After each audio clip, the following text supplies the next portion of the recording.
నమస్కారం. మాఘ పురాణం 4 భాగంలోకి వచ్చాం. పార్వతీ పరమేశ్వరుల సంవాదంలో సుమిత్రుడనే యువకుడు సుదేవుడనే గురువుగారి అమ్మాయితోటి అనుచితంగా ప్రవర్తించాడు. గజం కేవలం 4,500 రూపాయలతో 165 గజాల భూమి కేవలం 8 లక్షలు మాత్రమే. అతని గురువుగారి అమ్మాయికి వివాహం అయ్యాక ఆమె వైధవ్యాన్ని పొందింది. ఆయన ఎవరో ఒక మహానుభావుడి సలహాతోటి మాఘ స్నానాలు అవి చేయించి అమ్మాయి తాలూకు పరిస్థితిని చక్కపరుచుకున్నాడు. ఇది జరిగింది. అయితే పార్వతీదేవి ఏమడుగుతుందంటే, ఇప్పుడు మరి ఈ ప్రకారంగా అమ్మాయి తప్పు చేసిన పొరపాటు చేసిన అమ్మాయి తాలూకు పూర్వజన్మ దుష్కృతాన్ని కూడా తండ్రి సరిచేశాడు. మరి గురుకన్యా సంగమం చేసిన ఆ సుమిత్రుడు సుదేవుని శిష్యుడు అతను ఏమయ్యాడో వాడి వృత్తాంతం చెప్పమని అడిగేసరికల్లా పరమశివుడు ఏమన్నాడంటే, నువ్వు సరైన ప్రశ్నే అడిగావు. సుదేవుడు శిష్యుడు తను ఏం చేశాడంటే పారిపోయాడు. ఆ అమ్మాయి వివాహానికి ముందే భయపడి పశ్చాత్తాపడి ఏం చేయాలో తెలియక అక్కడి నుంచి వెళ్ళిపోయాడు. ఈ చనిపోతానని అమ్మాయి బెదిరించేసరికల్లా ఆమెతోటి తప్పు చేశానని అతను చాలా బాధపడుతూ ఉండేవాడు. తుదకి కొంతకాలం తర్వాత, అంటే ఈ గురుపుత్రిగా ఆవిడకి భర్త మరణించడము, తర్వాత వాళ్ళు ఈ మాఘస్నానాలు చేయటము, ఈ వ్యవహారం అంతా అయిన తర్వాత చాలా కాలానికి అతను తిరిగి గురువుగారి దగ్గరికి వచ్చాడు. వచ్చి ఏం చెప్పాడంటే, పూర్వం నేను మీ దగ్గర చదువుకునేటప్పుడు సమిధలు మొదలైన వాటి కోసం మీ ఆజ్ఞతోటి నేను అడవిలోకి వెళ్ళాను. మీ అమ్మాయి కూడా బంతి ఆడుకుంటూ నా వెనకాల వచ్చింది. అక్కడ నిర్జనమైన ఏకాంతమైన మనోహర ప్రదేశంలో నన్ను తన కోరిక తీర్చమని బలవంత పెట్టింది. నేను ఒప్పుకోలేదు. ఆమెమో నువ్వు గనక ఇలా నన్ను వదిలిపెట్టి వెళ్ళావంటే నేను ఆత్మహత్య చేసుకుంటాను, మా నాన్న నిన్ను శపిస్తాడని నన్ను భయపెట్టింది. ఆమె చనిపోతుందని, మీ శాపానికి నేను దొరుకుతానని భయపడి ఆమె కోరిన కోరిక తీర్చేశాను. అయితే నాకు ఆ రోజు నుంచి చాలా భయంగా బాధగా ఉంది. నేను మీ శాపానికి భయపడ్డాను. ఆమె మరణిస్తుందని, ఆమె ఆత్మహత్యకు నేను కారణం అవుతానని భయపడి తప్పు చేశాను. నన్ను ఈ ఈ పరిస్థితి నుంచి బయటపడేయండి. ఈ పశ్చాత్తాపాన్ని నేను తట్టుకోలేకపోతున్నాను. నాకు జీవిక లేకుండా పోయిందని వలవల ఏడ్చాడట గురువుగారి పాదాల మీద పడి. అప్పుడు ఈయన ఏం చేశాడంటే, ఆయనకు తెలిసింది కదా, ఆయనకు ఆల్రెడీ ఈ విషయం తెలిసిపోయింది. ఆయన కొంచెంసేపు విచారించి ఏమన్నారంటే, ఇతరుల ఒత్తిడితో చేసిన పాపానికి ప్రాయశ్చిత్తం అడుగుతున్నావు. మరి ఇది తప్పదు. ఇప్పుడు మనంతటా మనం చేసిన దానికి ప్రాయశ్చిత్తం ఒకటి, పక్కవాడు బలవంతం చేస్తే అప్పుడు కూడా తప్పు చేయాల్సి వస్తుంది.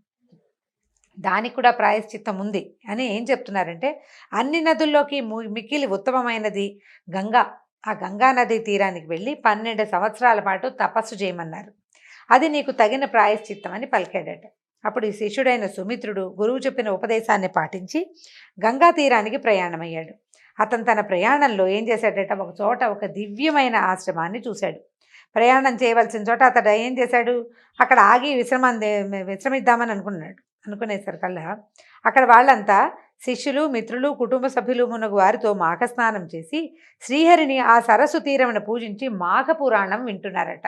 అంటే గంగా తీరానికి వెళ్ళే దారిలో ఒక సరస్సు దగ్గర కొంతమంది మాఘస్నానం చేసి పురాణం వింటున్నారనమాట. శ్రీహరి పూజ చేసి పురాణం వింటున్నారు. ఇతను కూడా వాళ్ళకి నమస్కరించి, మీరు చేసే వ్రతం ఏమిటి, దయచేసి నాకు చెప్పండి అని అడిగాడట. అడిగేసరికి ప్రార్థించాడు. ఈ వ్రతానికి ఫలితం ఏమిటి, దీనిని చేస్తే ఏ ఫలితం లభిస్తుంది, మీరు పూజించే దైవం ఎవరు, దయచేసి చెప్పమని అడిగాడు. వాళ్ళు సుమిత్రుడు అడిగిన ప్రార్థన విని తమలో ఒకడైన సత్యవ్రతుడు అనేవాడికి చెప్పి, అయ్యా మీరు చెప్పండి ఈ అబ్బాయికి అర్థమయ్యేలాగా అని చెప్పారట. సత్యవ్రతుడు ఇలా చెప్పాడట, పోయి శ్రద్ధగా విను. సూర్యుడు మకర రాశిలో నుండగా మాఘమాసమున ప్రాతకాలమున నదీ సరస్సు మున్నగు వానియందు స్నానము చేసినవాడు శ్రీహరికి ఇష్టుడగును. ఇట్టి మాఘమున ప్రాతకాల స్నానము చేసి ఆ తీరమున శ్రీహరిని అర్చించి శ్రీహరి మహిమను వివరించు పురాణములను వినుచు మాఘమాసం అంతయు గడుపుట పుణ్యప్రదమైన వ్రతము. మాఘస్నానము మానినవాడు, సత్య శౌచములను విడిచినవాడు, పరులను నిందించువాడు, బ్రహ్మహత్య చేసిన వానితో సమానులు. అబద్ధ సాక్ష్యము చెప్పినవాడు, దురాచారుడు, స్త్రీ సాంగత్య లోలుడు, మాఘస్నానమును మానినవాడు, బ్రహ్మహత్య చేసిన వానితో సమానులే అగుదురు. అంటే మానినవాడు అని చెప్తున్నారు చూడండి. ఈ మానినవాడు అంటే ఏమిటి ప్రత్యేకంగా నాకు తెలీదు. మాఘస్నానం చేయాలని నేను చెయ్యను, నేను మానేసినా తప్పులేదు. మాఘస్నానం చేయాలని, అది విధని, దానివల్ల ఈ ఫలితం ఉందని ఎవరైతే తెలుసుకుని కూడా చెయ్యరో వాళ్ళు అన్నమాట.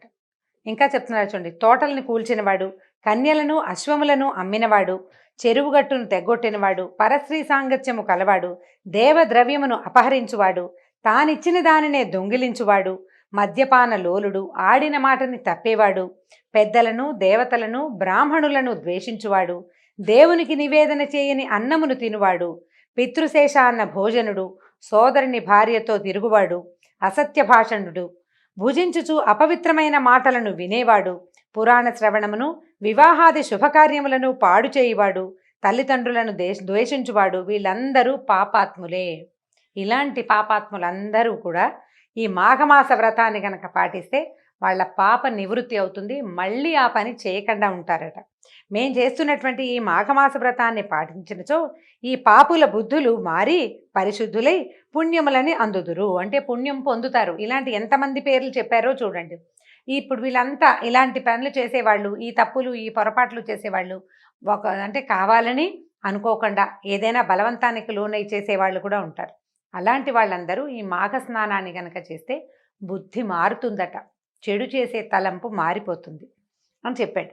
తర్వాత ఏమంటున్నాడు, మాఘ స్నానం చేసి తీరమునందు తులసీ దళములతోటి మాధవుని అర్చించిన వాని పుణ్యము అమితమైనది, ఎంతో పుణ్యం లభిస్తుందట. వ్రతాంతమున చేయు అన్నదానము శుభ ఫలప్రదము, ఈ వ్రతమాచరించిన వానికి పునర్జన్మ ఉండదు అని సత్యవ్రతుడు మాఘస్నాన వ్రత ఫలితమును పెక్కు విధములుగా వర్ణించెను. సుమిత్రుడు వారికి తాను చేసిన పాపమును గురువు చెప్పిన ప్రాయశ్చిత్తమును వివరించెను. అప్పుడు వారు మాఘస్నానమును 3 దినములు చేసిన సర్వపాపములు నశించును, కావున ఈ మాసమున ఇంకను 3 దినములు మిగిలే ఉన్నవి, ఇంకా ఆఖరి 3 రోజుల్లో ఉందన్నమాట. ఈ 3 దినాలు మాఘస్నానం ఆచరించి ప్రాయశ్చిత్త నిమిత్తము గంగా తీరమున తపము చేయమని సుమిత్రునకు హితము పలికిరి. ఇంకా 3 రోజులు ఉంది కదా, ఈ 3 రోజులు ఇక్కడే ఉండు, ప్రాతకాల స్నానం చేసి సంధ్యాది విధులు ఇక్కడే చేసుకో, శ్రీహరిని యథాశక్తి అర్చించుకో నాయన. భోజనం పెట్టగలిగావు, లేకపోతే లేదు, కానీ అర్చన స్నానము తప్పనిసరిగా చెయ్యి. ఆ తర్వాత నీ ప్రాయశ్చిత్త నిమిత్తార్థం నువ్వు గంగా నదికి వెళ్ళిపో, గంగా తీరానికి అని చెప్పేశారు కల్లా. వాళ్ళ అన్నమాట ప్రకారం ఏం చేశాడు సుమిత్రుడు, మాఘమాసంలో చివరిలో మిగిలిన 3 దినాలు మాఘస్నానం చేసి గంగా తీరమునకు పోయి ప్రాయశ్చిత్త తపమును ఆరంభించాడు. నిశ్చలమైన అతని తపము తీవ్రమై వర్ణింపరాని తీరులో ఉంది. ఆ విధంగా 12 సంవత్సరాలు గడిచాయి. అయినను మానక అతడిట్లు తపమాచరించుచు చక్రపాణియగు శ్రీహరి కృపా విశేషమును పొంది అనుగృహీతుడై మాఘస్నాన ప్రభావము చేత గంగాతీర తపశ్చర్యచే కేవల ప్రాయశ్చిత్తమునే కాక మోక్షమును కూడా పొందెను. అంటే అక్కడ చేసిన తపస్సుకి ప్రాయశ్చిత్తము, ఇక్కడ చేసినటువంటి స్నాన ఫలితంగా మోక్షాన్ని కూడా అతను పొందాడు. పార్వతీదేవి, నువ్వు అడిగినటువంటి సుదేవుని యొక్క శిష్యుడైన సుమిత్రుని వృత్తాంతాన్ని పూర్తిగా చెప్పాను. సుమిత్రుడు అతని పాప వినాశము పుణ్యప్రాప్తిని వివరించే ఈ కథని మాఘస్నానం చేసినవాడు శ్రీహరి పూజానంతరము ఒక్కసారి చదివినా విన్నా కూడా వైకుంఠాన్ని చేరతాడు. వాని పితృదేవతలకు సైతము తమ పాపాలని పోగొట్టుకుని వైకుంఠాన్ని పొందుతారు. ఛందోవిహీనమైన మంత్రము, ఓంకారము లేని తపస్సు, మాఘ స్నాన పూజాదులు లేని ధర్మాచరణ వ్యర్థములు సుమా అని శివుడి పార్వతికి వివరించాను. అయితే మనం ఇది చతుర్థి అంటే 4వ రోజు కదండి, 5వ రోజు గురించి ఈ అధ్యాయంలోనే ఒక వివరణ ఇచ్చారు. శ్రీపంచమి లేదా వసంత పంచమి అని. రేపేం చేయాలో మనం ఇవాళే తెలుసుకుంటున్నాం అనమాట. మాఘమాస శుక్లపక్షంలో 5వ రోజుని పంచమి తిథిని వసంత పంచమి లేదా శ్రీపంచమి అని జరుపుకుంటారు. ఈ రోజున జ్ఞానానికి, సంగీతానికి, కళలకి అధిదేవత అయినటువంటి సరస్వతి దేవిని పూజిస్తారు. అయితే వీణాధరిని పూజించే మరో పర్వదినమైన సరస్వతి పూజ దసరాల్లో కూడా వస్తుంది. అదే మూలా నక్షత్రం నాడు పూజ చేసుకుంటాం మనం. ముఖ్యంగా వసంత పంచమి నాడు ఎక్కువగా పిల్లలకి అక్షరాభ్యాసం చేస్తారు. హిందూ సంస్కారాలలో అక్షరాభ్యాసం అత్యంత ముఖ్యమైన ఘట్టం. అక్షరాభ్యాసం మంచి రోజున చేస్తేనే పిల్లలకి పెద్ద చదువులు వస్తాయి, ఐఏఎస్ ఐపీఎస్ అయిపోతారని భావిస్తాం. మనం ఇళ్లలో కాబట్టి గుళ్ళు, ఎవరైనా పెద్ద మనిషితోటి, పెద్దవాళ్లతోటి, మన ఇంట్లో చాలా పేరునికి గల వృద్ధులు, గొప్ప పేరున్న వాళ్ళతోటి, లేకపోతే దేవాలయాల్లో, క్షేత్రాల్లో చేస్తే చదువు బాగా వస్తుందని నమ్ముతాం మనం. అయితే మన నమ్మిక ప్రకారం శ్రీపంచమి నాడు అక్షరాభ్యాసం చేస్తే విశేషమైన విద్యా సముపార్జన చేస్తారు పిల్లలని చెప్తారు. అయితే మామూలుగా మనం ఏం చేస్తాము, నామకరణము, అన్నప్రాసన, జుట్టు ఇవ్వడము, అంటే ముండనం చేస్తారు కదా, జుట్లు ఇవ్వటం, పుట్టు వెంట్రుకలు ఇచ్చేది, తర్వాత అక్షరాభ్యాసము, ఉపనయనము, వివాహం, ఇవన్నీ కూడా మనం హిందువులు ఆచరించే సంస్కారాలు, తప్పనిసరిగా చేసేవి కదా. అక్షరాభ్యాసాన్ని చేసుకుంటే బాగుంటుందట. అయితే ఏం చెప్తున్నారంటే, ఈ శ్రీపంచమి ఇది చదువుల తల్లి సరస్వతీదేవి జన్మదినం. దీపావళి సందర్భంగా లక్ష్మీదేవిని, నవరాత్రుల సందర్భంగా దుర్గాదేవిని పూజించినట్లే వసంత పంచమి నాడు సరస్వతీదేవిని పూజిస్తారు. ఇళ్లలో దేవాలయాల్లో కూడా సరస్వతీదేవిని భక్తి శ్రద్ధలతోటి అర్చిస్తారు. ముఖ్యంగా విద్యార్థులకు చాలా మంచి పండుగ ఇది. సరస్వతిని వేదమాతగా, భారతిగా, వాగీశ్వరిగా, శారదగా మన పూర్వీకులు అభివర్ణించారు. ఇంతటి సర్వశక్తిమయమైన జగదంబను వాగ్బుద్ధి జ్ఞాన స్వరూపిణిగా భావిస్తారు. ఆ తల్లిని ఆరాధించే దినమే మాఘశుద్ధ పంచమి ఈ రోజు చేసుకుంటాం అనమాట. అంటే రేపు మనం ఇవాళ చవితిలో ఉన్నాం కదా.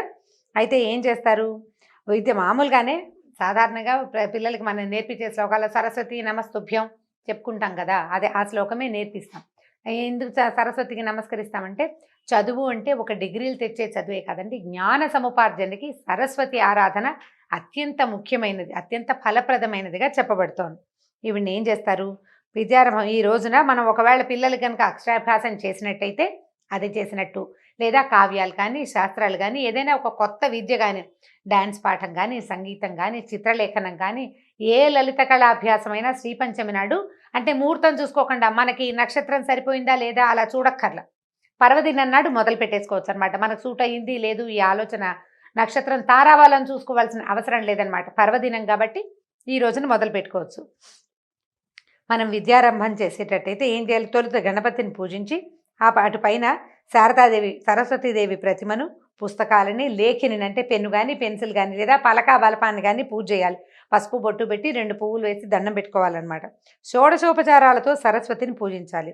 సరస్వతీదేవికి తెల్లని పువ్వులతోటి, సుగంధ ద్రవ్యాలని రంగరించినటువంటి చందనంతో, తెల్లని వస్త్రాలతోటి పూజ చేసుకోవాలి. అమ్మవారికి వస్త్రం సమర్పయామి అన్నప్పుడు తెల్లని వస్త్రాలని సమర్పించాలి. తెల్లటి చీర అవి పెడితే చాలా మంచిది. లేదా ఉత్తరీయం 2 ఉత్తరాయాలను కూడా సమర్పించవచ్చు అనమాట. ప్రాణశక్తిగా, జ్ఞానశక్తిగా ఉపాసించే దేవతను ఏంటి, ఇది మన శృతి వేదంలో ఏం చెప్తారంటే అంబితమే నదీతమే దేవితమే అని చెప్పింది. అంటే తల్లులలో శ్రేష్ఠురాలు, నదులలో గొప్పది, దేవతల్లో ఉన్నతురాలు సరస్వతీదేవి అని చెప్తారనమాట. ఈ సరస్వతి అనే దానికి ప్రవాహం అనే అర్థం ఉంది కదా. ఈ శబ్దం అనే జ్యోతి లేకపోతే జగమంతా అంధకార బంధురమే. ఏముంది, శబ్ద జ్యోతి లేకపోతే మన వల్ల అవుతుందండి? పదాలు లేని జీవితం ఒక జీవితమేనా? ప్రపంచం ఎంత శూన్యంగా ఉంటుంది. ఆ శబ్దం అమ్మవారి సరస్వతీదేవి అధీనంలో ఉంటుంది. కాబట్టి లౌకికమైన అపర విద్యలకు, పారమార్థికమైన బ్రహ్మ విద్యకు అధిష్టాత ఎవరంటే సరస్వతీదేవి. భ్రమ, మాంద్యము, మతిమరుపు, వాగ్లోపాలు అంటే మాటలు సరిగా రాకపోవటము, నత్తి మాటలు, ఎంతకాలానికి మాటలు రాని వాళ్ళు, ఇలాంటి జాడ్యాల్ని సమూలంగా నశింపజేస్తుంది. కాబట్టి ఈ విద్యాదేవతని ఈ రోజున ప్రార్థించాలట. తర్వాత ఏం చెప్తున్నారు, అమ్మవారు ఎలా ఉంటుంది, ఈవిడే సరస్వతీదేవి అహింసకి అధినాయికగా పేర్కొన్నారు. సర్వశుక్ల సరస్వతి అని చెప్తారు. అమ్మవారు తెల్లగా ఉంటుంది, తెల్లని పుండరికం మీద కూర్చుంటుంది, తెల్లని వస్త్రాన్ని ధరిస్తుంది, ప్రశాంతమైన ముఖంతో, వెనకాల 2 చేతుల్లో ఏముంటుంది, వెనక చేతిలో ఒక చేతిలో పుస్తకము, ఇంకో దాంట్లో తామర పువ్వు, ముందు 2 చేతులతోటి వీణ వాయిస్తూ ఉంటుంది. అంటే 4 చేతులతోటి ఉన్న సరస్వతి రూపాన్ని కనుక ధ్యానిస్తే పువ్వే కాదు, పుస్తకము, అక్షమాల ధరించిన సరస్వతి రూపం కూడా కనిపిస్తుంది. అలాంటి రూపాన్ని కనుక ధ్యానించి పూజిస్తే చక్కని విద్య మన సొంతం అవుతుంది. ఇలాంటి ఒక పిక్చర్ని కూడా ఇంట్లో పెట్టుకోవచ్చు. పిల్లలకి నిత్యం ఒక నమస్కారం చేయటం అంటే ఇలా ప్రశాంతమైన అంటే విద్యని వసగేటువంటి స్వరూపానికి నిత్య నమస్కారం చేయటం వల్ల కూడా విశేషమైన ఫలితం ఉంటుంది. పిల్లలకి బుద్ధి కుదురు వస్తుందట. వాళ్ళు ఏదైనా కొద్దిగా నేర్చుకున్నా కూడా కొంచెం చిన్న విషయం నేర్చుకున్నా మర్చిపోకుండా జ్ఞాపకంగా ఉంటుంది. కాబట్టి సరస్వతి అర్చన చాలా ప్రధానమైన అంశము. ఈ పంచమి నాడు సరస్వతి పూజ చేసుకోవచ్చు. మనం చతుర్థి నాడే చెప్పుకుంటున్నాం. వీలు వెంబడి రేపు సరస్వతి అర్చన చేయొచ్చు. మా ఇంట్లో ప్రతిమ లేదండి, ఫోటో లేదు, ఇప్పుడు ఏం చేయాలంటే ఏం పర్వాలేదు, ఒక నోట్స్లో స్వస్తిక్ ఓంకారం రాసుకుని శ్రీకార ఓంకార స్వస్తిక్ రూపాలు రాసుకోవటం, నమస్కారం చేసుకోవటం, పిల్లల పుస్తకాల్లో ఓంకారం రాయటం, స్వస్తిక్ని రచించటం, దండం పెట్టుకోవటం ప్రధానమైంది. ఇవాళ సరస్వతి పూజ, వాళ్ళ జ్ఞాన సముపార్జనకి అవసరమైన దినము. కాబట్టి ఏదైనా కాసేపైనా చదువుకోవటం, మనం కూడా పెద్దవాళ్ళు కూడా చదువుకోవచ్చు అండి. ఏదైనా కొత్త పుస్తకం మొదలుపెట్టి చదువుకోవచ్చు. ఆ చదివినది మనకి ప్రయోజనాన్ని వనగూర్చేటట్టుగా అవుతుందన్నమాట. దీంతో సరస్వతి కథతోటి అంటే ఆమె గురించిన విశేషాలతోటి ఈరోజు అధ్యాయం ముగిద్దాం. రేపటి అధ్యాయంలో మళ్ళీ కలుసుకుందాం. నమస్కారం.